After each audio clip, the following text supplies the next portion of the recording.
यदि हम कुमार अवस्था से जवानी में भजन प्रारंभ नहीं करते महाराज, तो कैसी दशा होती है कि एक सेठ जी थे महाराज, एक सेठ जी थे, उनके 4 बेटे थे, बहुत बड़ा उनका व्यापार था। अब सेठ जी के बेटों का विवाह हो गया, 4 बहुएं आ गई, नाती हो गए, पुत्र उनके अच्छे थे। तो उन्होंने सोचा कि पिताजी अब आप ऐसा करिए कि अब आपकी जो है अवस्था व्यापार चलाने के लायक नहीं है, आप व्यापार अपना हमको सौंप दीजिए और आप सुंदर भगवान का भजन करिए और हम लोग आपकी सेवा करेंगे। 4 बहुएं हैं तो बढ़िया घर में खूब उत्तम व्यवस्था की और चारों बेटों ने व्यापार को संभाल लिया महाराज। लेकिन जब शाम को व्यापार करने के बाद घर वापस आते थे तो पिताजी तुरंत सेठ जी पूछते थे, बेटा इधर आओ,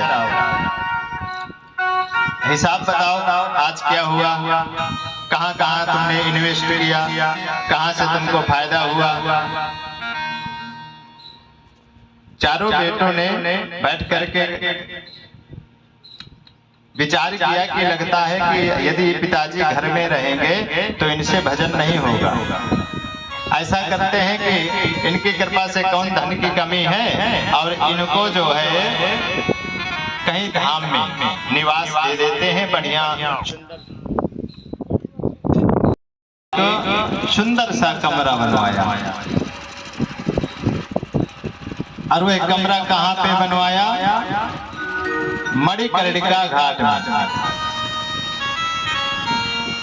वहां इसलिए बनवाया कि यहाँ पर पिताजी रहेंगे तो निरंतर देखेंगे, प्रतिदिन चिताएं जलती हैं तो देखेंगे तो उनके अंदर वैराग जगेगा, उनके अंदर वैराग आएगा तो इनका मन भजन में लगेगा।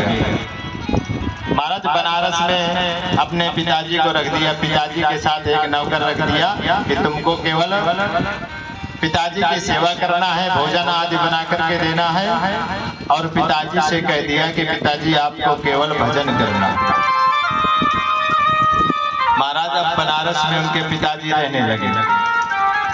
बेटे जो है वह सुंदर व्यापार चला रहे थे, व्यापार उनका खूब बढ़ रहा था। एक दिन बेटों ने विचार किया कि चलो चलते हैं और देखते हैं पिताजी का भजन कैसे चल रहा है, पिताजी क्या कर रहे हैं। तो बेटे जो है पिताजी के पास पहुंचे बनारस, तो वहां पिताजी के पास बैठे और कहा, पिताजी भजन तो बढ़िया चल रहा है ना, भजन में कोई दिक्कत तो नहीं, आपको कोई किसी चीज की कमी तो नहीं, आपकी सेवा अच्छे से हो रही है। पिताजी ने कहा कि बेटा भजन तो बढ़िया चल रहा है और सेवा भी हमारी बहुत अच्छे से हो रही है, लेकिन एक बात बताऊं ना, यहाँ पर एक बात बहुत अच्छी है। बेटों ने सोचा कि जरूर इन्होंने भजन के प्रभाव से कुछ अच्छा ज्ञान प्राप्त किया होगा, कुछ सीखा होगा।